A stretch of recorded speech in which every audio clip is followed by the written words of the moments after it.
Well, it is 6:16 and time now for What's Trending. Well, watch a group of strangers come together to save an ailing driver's life in Florida. It started when a vehicle began rolling along into a busy Boynton Beach intersection. One motorist could be seen chasing after the car, and it was clear something was wrong. Several other drivers from multiple vehicles sprang into action, stopping the vehicle while one used a dumbbell to break in and reach the driver, who police say had suffered a medical emergency behind the wheel.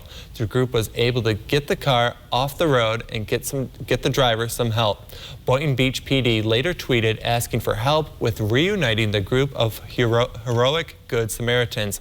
And less than 12 hours later, they had already successfully identified several of them. And, you know, it's great to see the people come together in that situation. Busy intersection too. Like, yeah, a lot of bad things could have happened there, but it was, in the end, it turned out to be all good. Yeah, I mean, I saw a longer version of that video, though. I mean, yeah, very busy intersection, and definitely props to everyone involved with that to help get that car stopped and get that person to the hospital. And I'm guessing that person will be okay. So I think I did hear that the person will be okay as well. So that is good news definitely to share there. I mean, that's kind of terrifying because obviously vehicles are big hunks of metal, and obviously it just opens the door for more, I guess, tragedies is probably the best word to use whenever something happens. But thankfully, this person, a lot of good people coming together to kind of stop it from happening. Yeah, for sure. It was definitely, everything could have happened, and that could have gone wrong, like getting T-boned in that intersection there. And thankfully, it didn't look like the car hit another car. No, it didn't. Thankfully, everyone was paying attention. Yeah, it was definitely quite an amazing experience. And for sure, well, this nice experience, I'm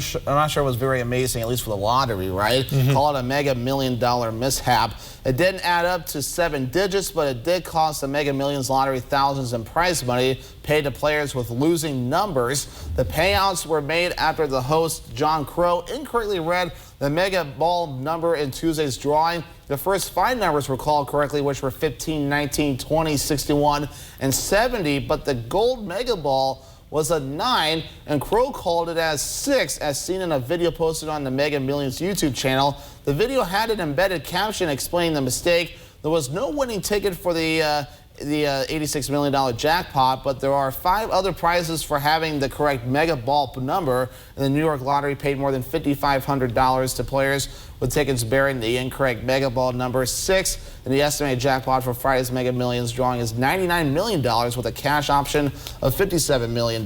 So definitely a big oops there, and I can believe that, though. I mean, to be honest, I mean, 6 and 9, whenever you're like rolling a dice or play Uno, you see sometimes they have that line there. I get mixed up with that sometimes too. So to be honest, I think that's a very understandable mistake to make, though, and I think the lottery acted very accordingly. Be like, well, we made the mistake. This is the correct number, so they should get it. But obviously, we kind of got people's hopes up, so let's make it right. Yeah, it was definitely an oops, because when you're looking at it fast, you gotta see where the 6 and the 9 are in that bottom line.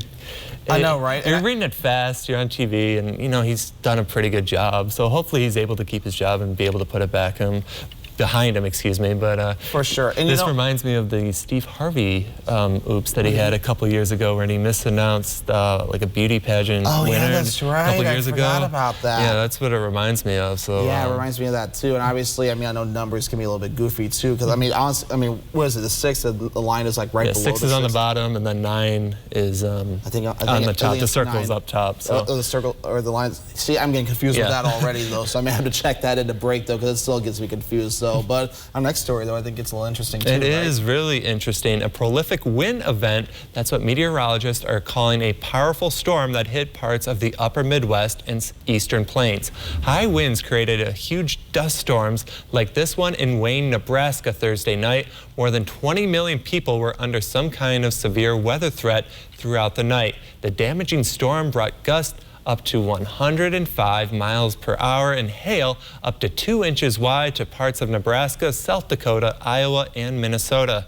The National Weather Service says more than 24 locations across Nebraska and South Dakota reported winds of at least 80 miles per hour. And in southern South Dakota, a county reported winds of 107 miles per hour. And that's equal to the winds that hit during a Category 2 hurricane. I gotta say, that's 107, that's pretty fast, but That's something you'd see out in the desert, not so much in the Central Plains. Normally, yeah, and obviously I think it's been a little bit drier over there, at least in a few spots recently, though. And dust storms is another scientific name, though, called a haboob, and I know it has kind of yeah, haboob. It's a weird name, right? But yeah, it's a scientific name. You can look it up, and that's actually what it's called. And you can see this big wall of dust. I mean, I had some friends actually chasing that storm out in western Iowa and parts of the Dakotas, and definitely a very cool view. And of course, the new updates out with the Weather Service. Obviously, when you get storms with strong winds up to 80 miles per hour or higher, or very large hail,